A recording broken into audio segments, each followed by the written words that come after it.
Y nada más vamos a tomar foto y todo. Buenos días. Bien. Estamos aquí con las consultas.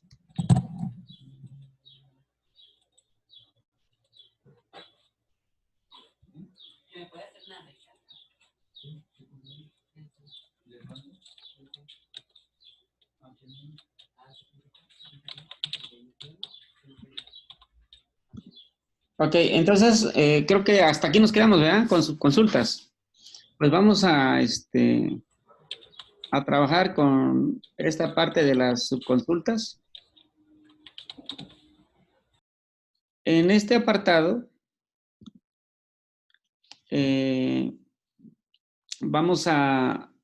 ya vimos más o menos lo que es una consulta, que la consulta la estamos manejando con el SELECT, pero resulta que nosotros podemos hacer algo que se le conoce como consultas anidadas. Las consultas anidadas es lo que también se le conoce como subconsultas.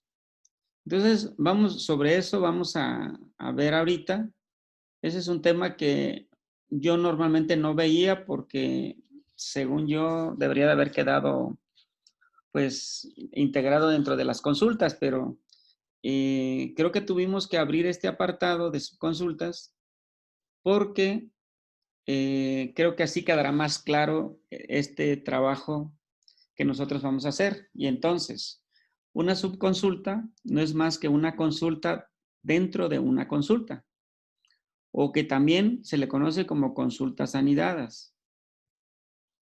Para ello, nosotros vamos a utilizar esta instrucción que tenemos aquí, select.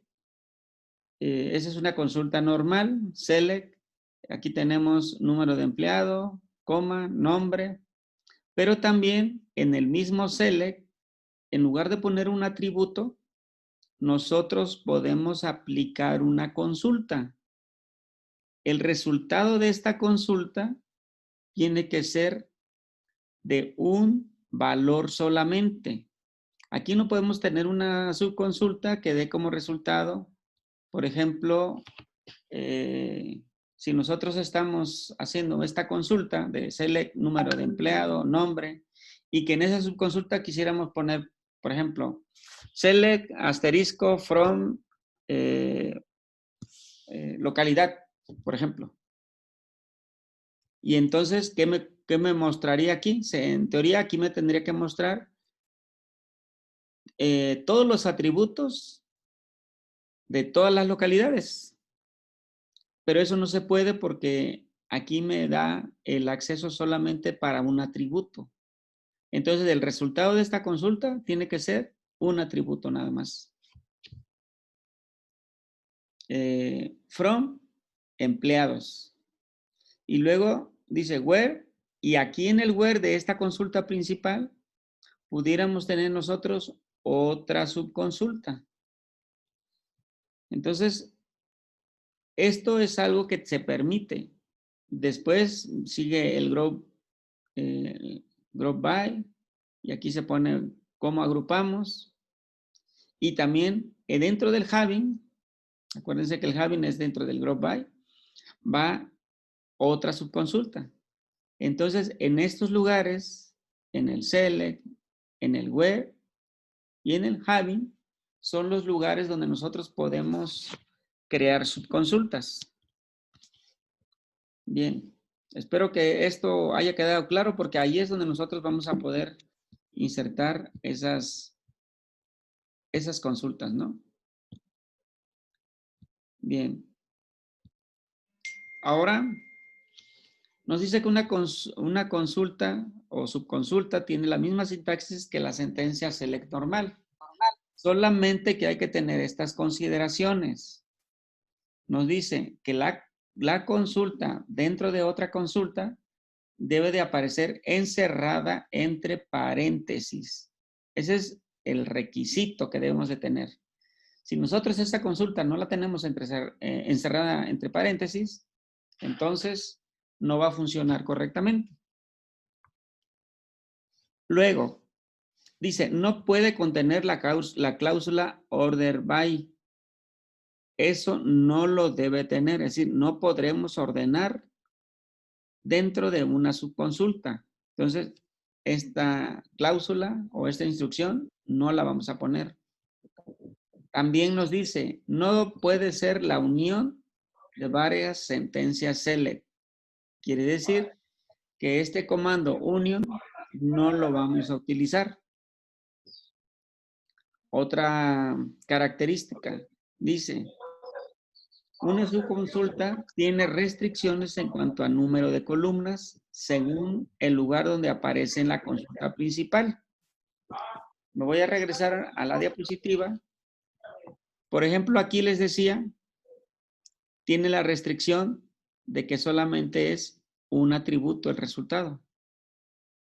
En esta cláusula where, aquí pueden ser varios registros. Y acá en el having puede ser solamente uno.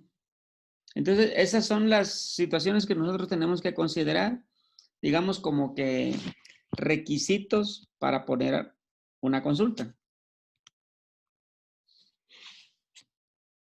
Y nos dice que cuando nosotros estamos ejecutando esta consulta o una consulta que contiene una subconsulta, y nos dice que la subconsulta se ejecuta por cada fila de la consulta principal. Aquí nosotros vamos a hacer de cuenta que cada línea que tenemos aquí, es decir, esta es la primera línea, esta es la segunda línea, tercera, cuarta, quinta, sexta. Quiere decir que tenemos 6 registros. Vamos a suponer que son 6 registros de la tabla que nosotros estamos haciendo la consulta. Si nosotros tenemos una subconsulta dentro de esa consulta, entonces por cada registro va a ser la subconsulta. Por cada registro, la subconsulta. Por cada registro, la subconsulta. Y así sucesivamente con todos. Eso es lo que nos indica que cuando nosotros estamos haciendo una consulta y generamos una consulta, por cada registro que me va a consultar, me ejecuta la subconsulta. Esa es otra situación. Y obviamente, si yo ejecuto una, por ejemplo, yo voy a obtener la lista de los estudiantes del grupo 401 de computación.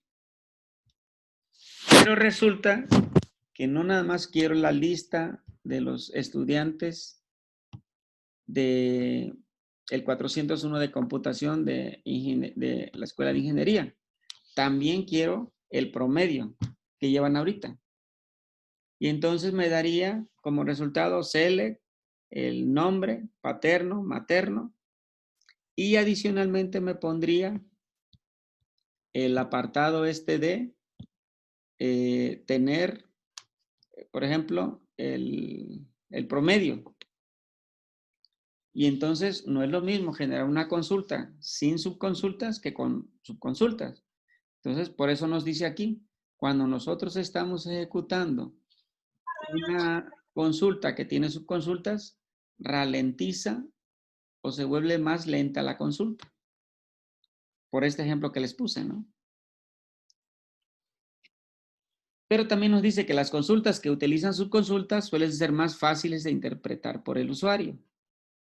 Y eso es hasta entendible. No es lo mismo que si yo nada más pongo el nombre de los estudiantes y poner las calificaciones, por ejemplo. Aquí le ayuda mucho al usuario cuando le doy el nombre y el promedio, por ejemplo, ¿no?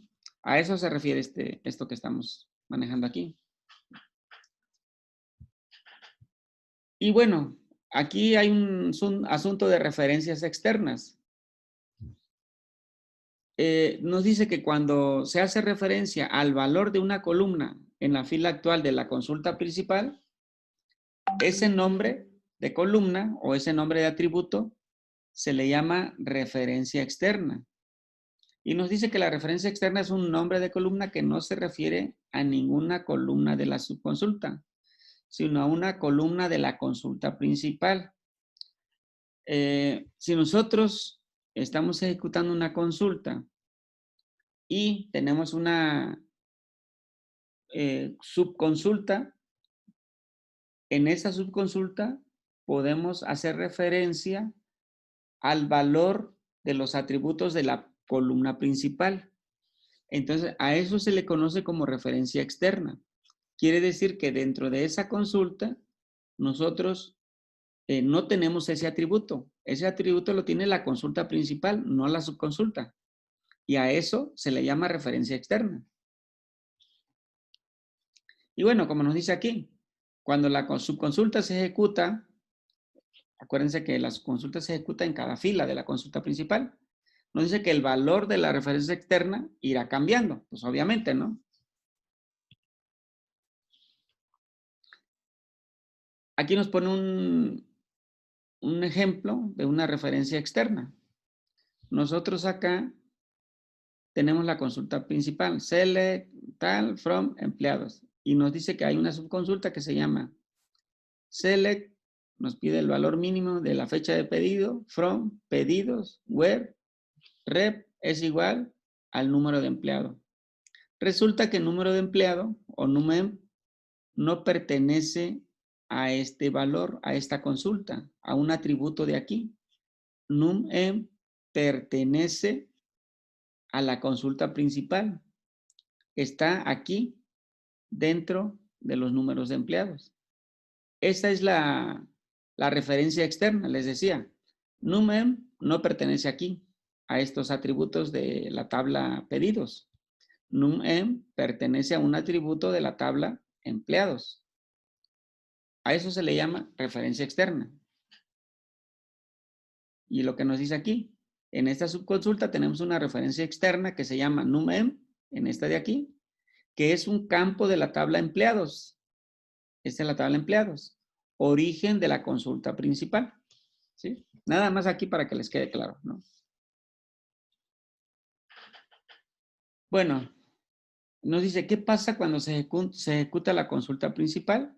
Pues bueno, aquí tenemos select, número de empleado, nombre, y luego nos dice select, min, fecha pedido, es decir, nos da el valor mínimo de la fecha de pedido, from, pedidos.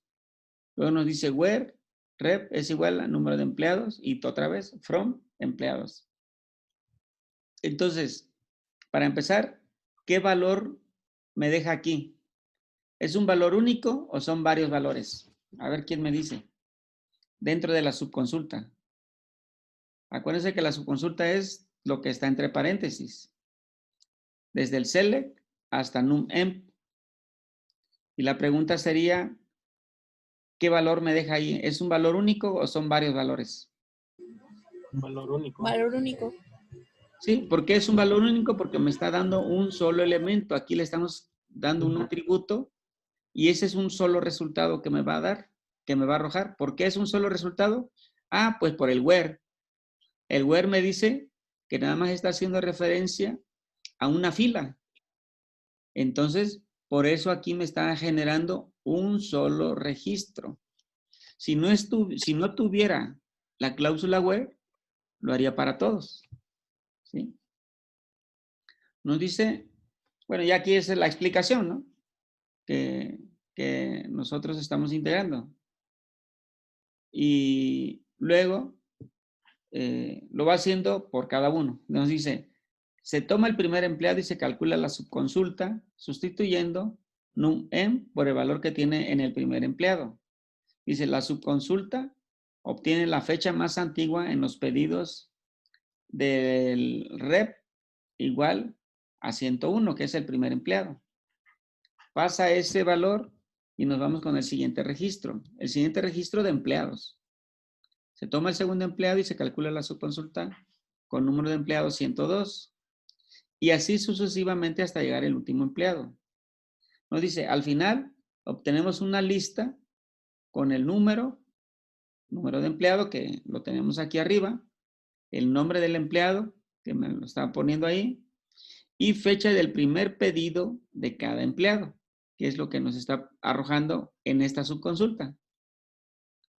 Nos dice, si quitamos la cláusula where de la subconsulta, obtenemos la fecha del primer pedido de todos los pedidos, no del empleado correspondiente. ¿Sí? Les había dicho, ¿no? Y bueno, hasta aquí sería trabajar con subconsultas. No me voy a meter mucho, ni voy a dejar ninguna actividad sobre estas subconsultas. Solamente quise ponérselos porque creo que es importante que ustedes tengan ese conocimiento hasta aquí de lo que son las subconsultas. Bueno, no sé si hay preguntas. Escucho preguntas sobre este apartado de subconsultas. Repito, es un tema que yo antes no lo metía, pero creo que sí es importante para lo que vamos a hacer más adelante, que sí se van a requerir subconsultas. Bien, ¿alguna pregunta? ¿O está claro? ¿O saldrán al final las dudas? Profesor, yo tengo una. A ver. Entonces, una subconsulta sirve para nada más buscar información más específica. Sí, sí, porque si nosotros tenemos una consulta, en esa consulta que nosotros tenemos, no, hay veces que no siempre nos va a dar una información correcta o específica de lo que necesitamos. Como les dije el ejemplo, ¿no? Yo quiero saber la lista de todos los estudiantes del grupo 401 de computación, pero también quiero saber su promedio. Y como no tenemos el promedio en un campo o en un atributo, el promedio se calcula. Acuérdense que valores calculados no son atributos. Entonces, ¿cómo le haríamos ahí? Pues una subconsulta. Yo le pondría así, select, matrícula, coma, nombre, coma, y ahora sí creo la subconsulta. ¿Para qué? Para que pueda obtener el promedio de todas sus calificaciones. Entonces, para eso se utilizan las subconsultas, para casos donde se requiere obtener valores que no tenemos definidos, por ejemplo, ¿no? ¿Vale? Oh, sí, gracias. Sí, sí, creo bien. ¿Alguna otra pregunta?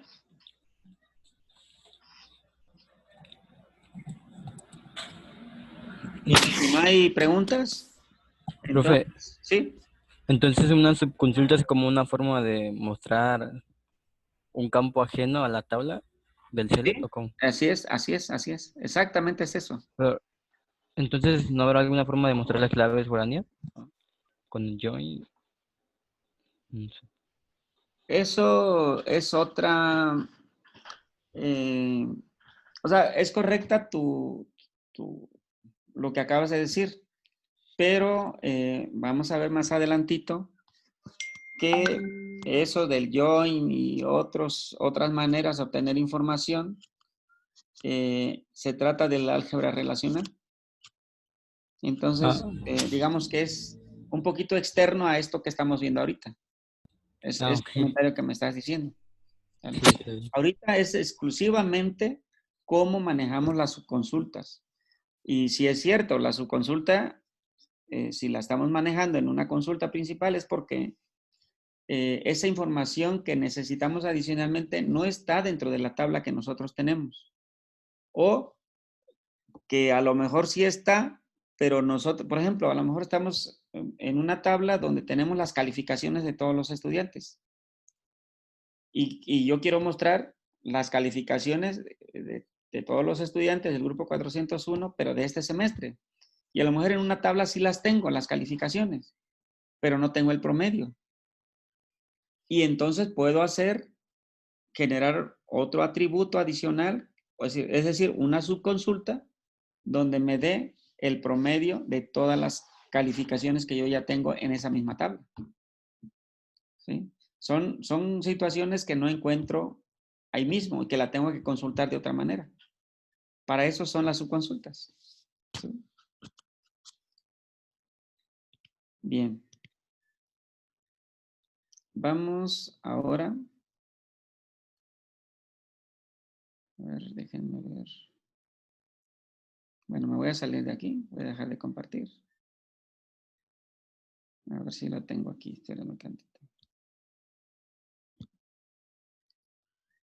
Ahora nos vamos a meter con otro apartado, que es como que yo le puse como tema 6.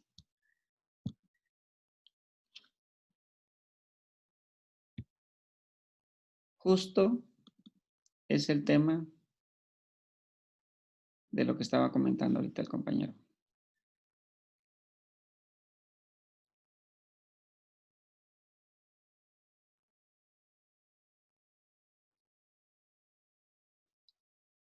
Bien, vamos a iniciar otro tema ahora que tiene que ver con el álgebra relacional.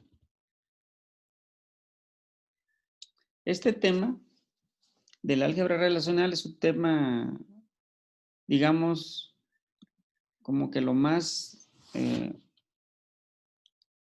así como en el análisis y diseño, la parte cumbre era hacer el diseño a través de los cuadritos para manejarlo como una relación.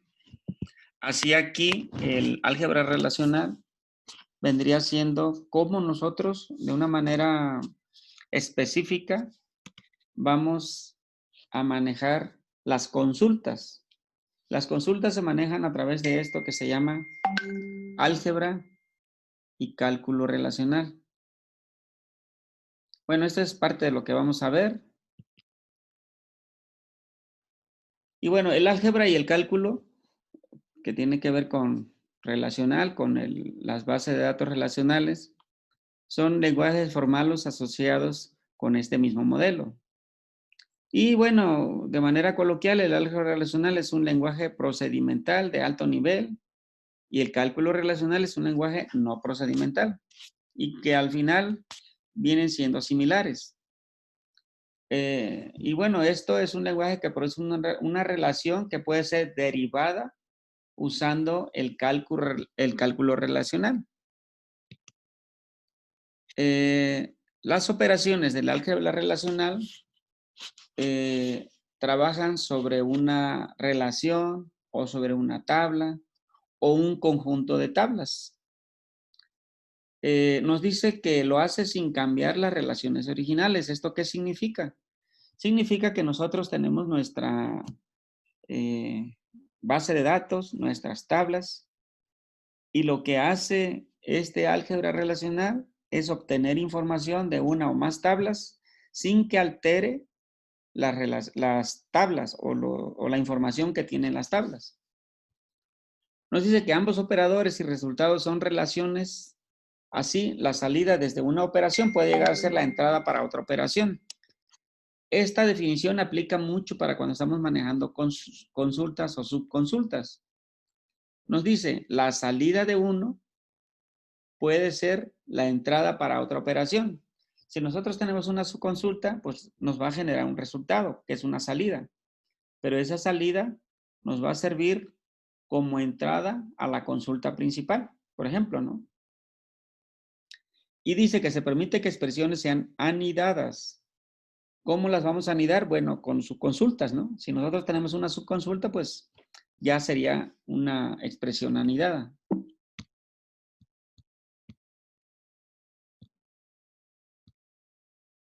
Bien, a ver, esperemos que están entrando otros. Y bueno, nos dice que existen 5 operaciones básicas del álgebra relacional, que es la selección, proyección, producto cartesiano, unión y diferencia de conjuntos. Nos dicen que estas operaciones nos permiten consultar esta información o los datos de una base de datos. Y nos dicen que operaciones como join, la intersección, la división, pueden ser obtenidas en términos de estas 5 operaciones que tenemos ahí. Y bueno, tenemos estas operaciones del álgebra relacional divididas en 2 partes. las operaciones unarias que tienen que ver con la selección y proyección. ¿Y por qué se le llaman unarias? Porque trabajan sobre una tabla. Si nosotros tenemos una tabla, podemos usar la selección o la proyección. Pero los que son binarios quiere decir que trabajan por lo menos con 2 tablas. Y esas serían estos operadores, el de unión, intersección, diferencia, producto cartesiano, join y división. Bueno, aquí tenemos una gráfica donde vamos a ir utilizando cada uno de los operadores. El operador selección que tenemos aquí, es el inciso A, nos dice que lo que va a hacer es seleccionar algunos registros o algunas filas de una tabla. Quiere decir que no, puede que no me seleccione todas o puede que seleccione todas, dependiendo ciertas condiciones. Por eso se llama selección, porque voy a seleccionar algunos registros, algunas tablas de esa tabla, algunos registros o algunas filas de esa tabla. Tenemos otro operador que se llama proyección. El operador proyección, lo que vamos a hacer ahí es obtener algunos atributos o algunas columnas de la tabla. Por ejemplo, yo quiero obtener la matrícula, quiero obtener el nombre y ya. Entonces, ya estoy seleccionando algunos atributos de la tabla y eso se le llama proyección. Existe otro operador que se llama producto cartesiano. El producto cartesiano, desde mi punto de vista, no es muy recomendable usarlo. Inclusive conmigo, ese producto cartesiano no lo vamos a utilizar. Anteriormente, el producto cartesiano nosotros lo usábamos cuando no existía un operador que se llama join. Como no existía ese operador join, utilizamos este operador, producto cartesiano. Los vamos a ver teóricamente aquí, pero en la práctica no lo vamos a utilizar. Y van a ver por qué, porque lo que nos hace es hacer lo que es un producto cartesiano. Estamos haciendo una multiplicación. Quiere decir que el primer registro que yo voy a tener en la tabla P y con la tabla Q, yo voy a ir, digamos que multiplicando uno por uno. Quiere decir A1, A2, A3. Y así es como yo los voy a integrar. Pero después tengo otro registro en P. Bueno. Entonces sería B1, B2, B3. Y así hace la multiplicación. Y una vez que yo ya hice la multiplicación, lo que va a hacer es obtener con la cláusula web, ciertos registros que yo necesito. Entonces, eso es lo que normalmente se hace en el producto cartesiano. Por obvias razones, esto es más lento, ¿no? Y para evitarlo, pues lo que hacemos es usar el comando join en lugar del producto cartesiano. Sigue el producto unión. El producto unión me dice que trabaja sobre 2 tablas ya. Bueno, desde el producto cartesiano ya trabaja con 2 tablas. Bueno, voy a regresar. Aquí tenemos la tabla R, que es esta que está aquí, y la tabla S. La unión significa que vamos a unir la tabla R y la tabla S. Hay ciertas características para que yo haga esa unión. Unir, estamos hablando de registros, ¿eh? Si yo aquí tengo 5 registros y acá tengo 5 registros, mi resultado de esta unión van a ser 10 registros con ciertas características. ¿Cuál es una de ellas? Que la misma cantidad de atributos o de columnas que tengo en R, las tengo que tener en S. Ese es un requisito para ello. Existe otro operador que se llama intersección, que igual trabaja sobre la tabla R y la tabla S. Y la intersección simplemente ciertos registros de R y ciertos registros de S me los va a integrar. Y aquí sigue siendo la misma característica. Para que yo pueda hacer una intersección, tiene que haber la misma cantidad de atributos de R y la misma cantidad de atributos de S. No necesariamente tiene que haber la misma cantidad de registros. Los registros pueden variar. Lo que no puede variar es la cantidad de atributos o columnas, ¿sí? Tienen que ser exactamente igual. Lo mismo pasa con diferencia. Para la diferencia, igual tenemos la tabla R, por ejemplo, con 5 atributos, la tabla S, que también tiene que tener 5 atributos, y ya podemos hacer la diferencia. A R le quitamos lo que tiene S y nos queda, pues, ese resultado. Entonces, esas son como que las características, ¿no?, que tenemos de tener. También existe el operador join. Y para el operador join, como lo vemos aquí, tenemos la tabla T con 2 registros, la tabla U con 2 registros. Cuando hacemos el join natural, pues estamos manejando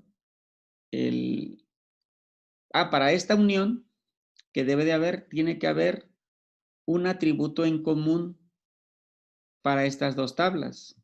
Si no hay un atributo en común, no puedo hacer la unión. En este caso, la tabla T y la tabla U tienen un atributo en común que se llama atributo B. Ese atributo B es común. Entonces, ahora sí, yo puedo hacer A1 con este que está aquí y me pone X. A1 con este que tenemos aquí y es A1Y.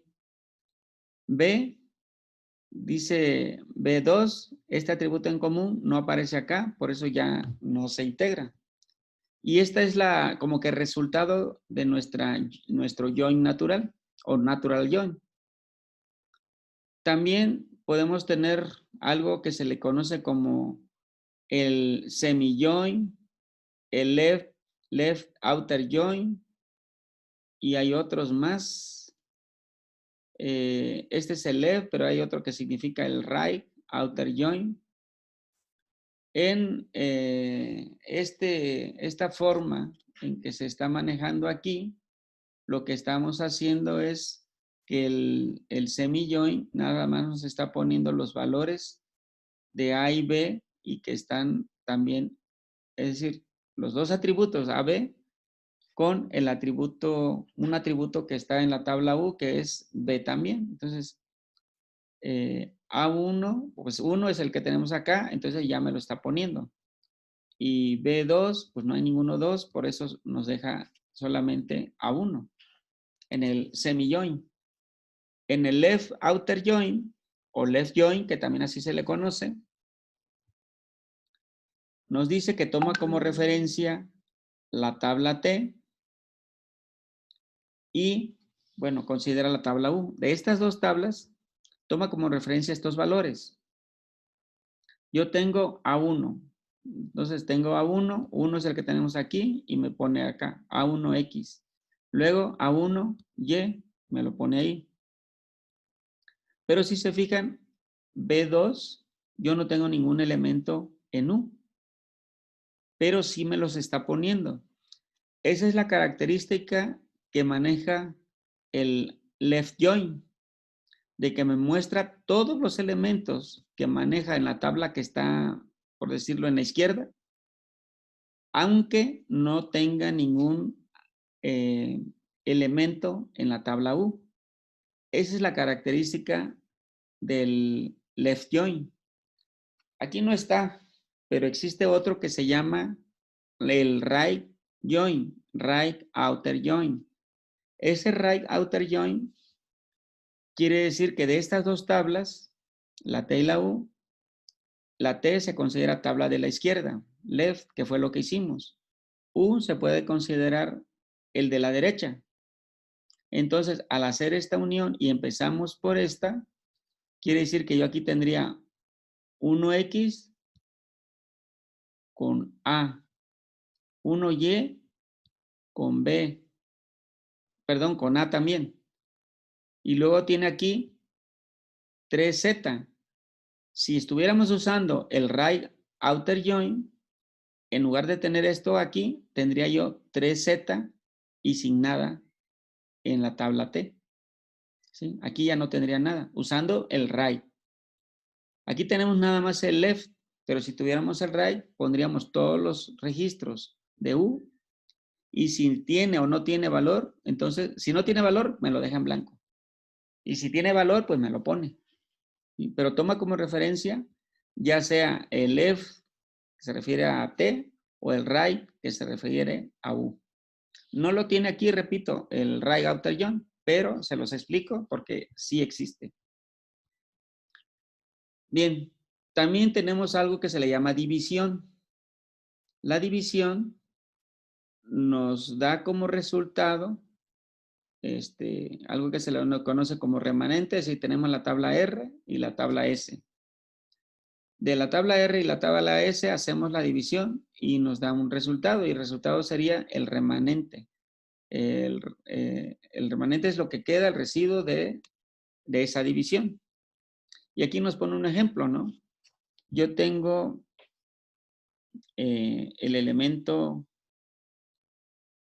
A1, bueno, atributo A y atributo B.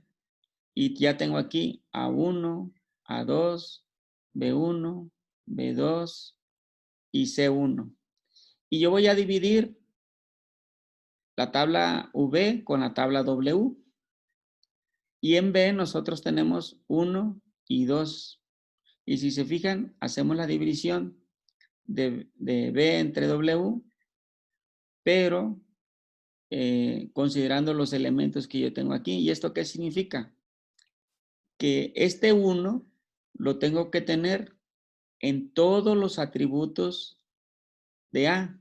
Es decir, tengo 1 en A, tengo 1 en B y tengo 1 en C. ¿Sí?